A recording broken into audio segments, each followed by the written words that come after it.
Hi, I M Aswathy. അപ്പോൾ വെക്കേഷനാണല്ലോ, അപ്പോൾ എല്ലാവരും അമ്മ വീട്ടിൽ പോയിട്ട് അടിച്ചു പൊളിക്കാവും. ബട്ട് ഒരുപാട് പേര് അങ്ങനെ അല്ലാതെ ഇരിക്കുന്നുണ്ടാവും, വീട്ടിൽ തന്നെ ഇരിക്കുന്നുണ്ടാവും. അപ്പോൾ കൂടുതൽ സമയം നിങ്ങൾ ഫോൺ സ്ക്രോൾ ചെയ്ത് കളയാവും. അപ്പോൾ അതിന് പകരം നിങ്ങൾക്ക് എന്താണ് ചെയ്യാൻ പറ്റുക എന്നുള്ളതാണ് ഈ വീഡിയോയിൽ പറയാൻ പോകുന്നത്. എന്താ ഞാൻ പറയാൻ പോകുന്നത് എന്നുള്ളത് നിങ്ങൾക്ക് എല്ലാവർക്കും അറിയുന്നൊരു സംഭവമാണ്. പക്ഷെ നിങ്ങളത് ചെയ്യാൻ ഇതുവരെ തുടങ്ങിയിട്ടുണ്ടാവില്ല. ഈ ഒരു ഹോബി നിങ്ങൾ ഡെവലപ്പ് ചെയ്തെടുക്കുകയാണെങ്കിൽ it will really help you in future. Mark my words guys. ഇത് നിങ്ങളിപ്പോൾ തുടങ്ങിയിട്ടില്ലെങ്കിൽ you will regret it later. ഞാൻ പറയാൻ പോകുന്നത് റീഡിങ്ങിനെ പറ്റിയിട്ടാണ്. റീഡിങ് നിങ്ങൾ ഇപ്പോൾ തന്നെ മാസ്റ്റർ ചെയ്യേണ്ട ഒരു ഹോബിയാണ്. അങ്ങനെ വലിയ ഡിഫിക്കൽട്ടായിട്ടുള്ളൊരു സംഭവമൊന്നുമല്ല. ജസ്റ്റ് ബുക്ക് വായിക്കുക എന്ന് പറയുന്നത് വലിയ ടാസ്ക്കുള്ളതൊന്നുമല്ല. ബട്ട് അതിലൊരു ഇൻട്രസ്റ്റ് ഉണ്ടാക്കി കൊണ്ടുവരിക എന്നുള്ളത് നിങ്ങൾ ഇപ്പോൾ ചെയ്തില്ലെങ്കിൽ U will regret it later. ഇപ്പം നമുക്ക് ഒരുപാട് ടൈമുണ്ട്. നമ്മൾ വിചാരിക്കും നാളെ ചെയ്യാമെന്ന് വിചാരിച്ച് ഇങ്ങനെ പ്രൊക്രാസ്റ്റിനേറ്റ് ചെയ്ത് വെക്കും. ബട്ട് ഇന്നാണ് നിങ്ങൾക്ക് ഏറ്റവും കൂടുതൽ സമയം അവൈലബിൾ ആയിട്ട് ഇരിക്കുന്നത്. അത് നേരം പോലെ യൂസ് ചെയ്യാൻ നമ്മൾ ശ്രമിക്കണം. ബിക്കോസ് ഇനി ഏജ് കൂടുന്തോറും നമ്മുടെ റെസ്പോൺസിബിലിറ്റീസും കൂടി വരും. അപ്പോൾ നമ്മൾ പിന്നോട്ട് നോക്കുമ്പോൾ ഈ ഒരു ഏജ് നമ്മൾ നമുക്ക് വേസ്റ്റ് ആയ പോലെ തോന്നും. So start this right now. പിന്നെ ബുക്സ് വായിക്കുന്നതിൻ്റെ ഇമ്പോർട്ടൻസ് എന്താണ് എന്ന് ഞാൻ പറഞ്ഞുതരാം. അത് നമ്മുടെ പേഴ്സണാലിറ്റി ഡെവലപ്മെൻറ്റിനും അതുപോലെ തന്നെ നമ്മുടെ ലാംഗ്വേജ് ഡെവലപ്മെൻറ്റിനും നമ്മളെ കുറച്ചും കൂടി കോൺഫിഡൻ്റ് ആക്കാനും അത് സഹായിക്കും. ഞാൻ ഇവിടെ ഇങ്ങനെ പറയാൻ കാരണം ബുക്സ് ആണെന്നേ ഞാൻ പറയുള്ളൂ. ഒരു പാർട്ട്, അതായത് ഇങ്ങനെ ചെയ്യാൻ എനിക്ക് പോസിറ്റിവിറ്റി, എനിക്ക് കോൺഫിഡൻസ് തന്നതിൻ്റെ ഒരു ഭാഗം, ഒരു പോർഷൻ ബുക്സിൽ നിന്ന് തന്നെയാണ്. It's true. അപ്പോൾ നിങ്ങളൊരു ഇൻട്രോവേർട്ടാണ്, ബട്ട് യു ഹാവ് സ്കിൽസ്. അതായത് നിങ്ങളുടെ ഉള്ളിൽ എന്തൊക്കെയോ ഉണ്ടെന്ന് നിങ്ങൾക്ക് അറിയാം. അതൊക്കെ പുറത്ത് കൊണ്ടുവരാൻ അതിനുള്ളൊരു കോൺഫിഡൻറ്റ് തരാൻ ബുക്സ് നിങ്ങളെ നന്നായിട്ട് ഹെൽപ്പ് ചെയ്യും. So start reading right now.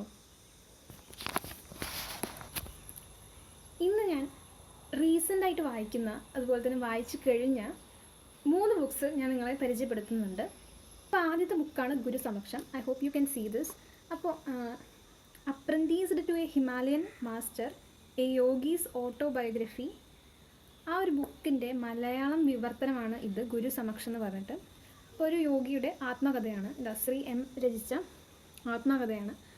അപ്പോൾ യാത്രകൾക്ക് ഇഷ്ടപ്പെടുന്ന ഒരാളാണെങ്കിൽ നിങ്ങൾ തീർച്ചയായും ഇത് വായിച്ചിരിക്കണം.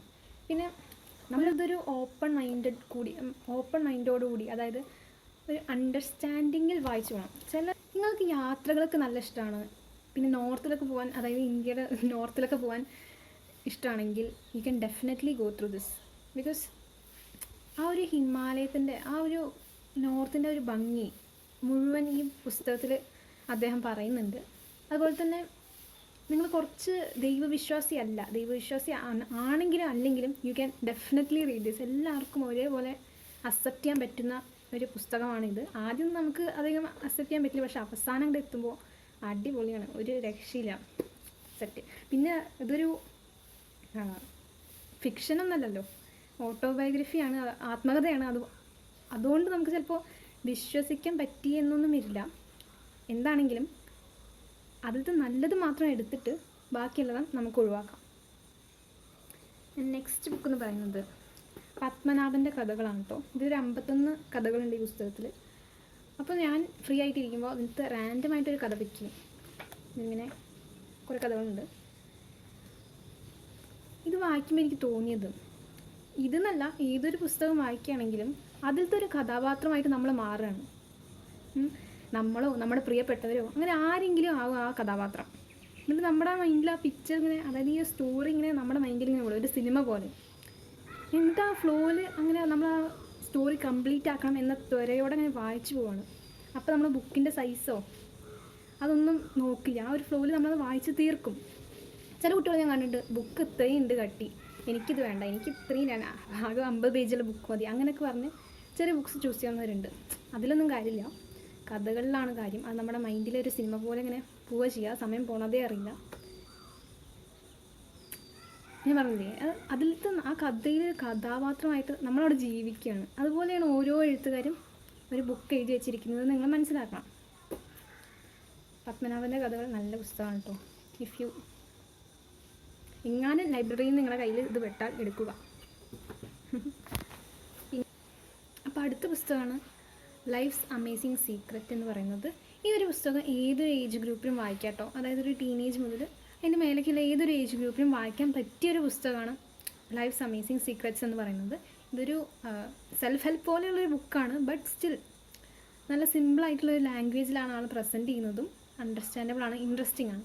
ആൻഡ് ഇത് കഥയല്ലല്ലോ, സെൽഫ് ഹെൽപ്പ് അല്ലേ, ചിലർക്ക് അങ്ങനെ താല്പര്യമൊന്നും ഉണ്ടാവില്ല. ബട്ട് എനിക്ക് തോന്നുന്നത് എല്ലാവരും ജീവിതത്തിൽ ഒരു വട്ടെങ്കിലും ഈ പുസ്തകം വായിച്ചിരിക്കണം എന്നാണ് എനിക്ക് പറയാനുള്ളത്.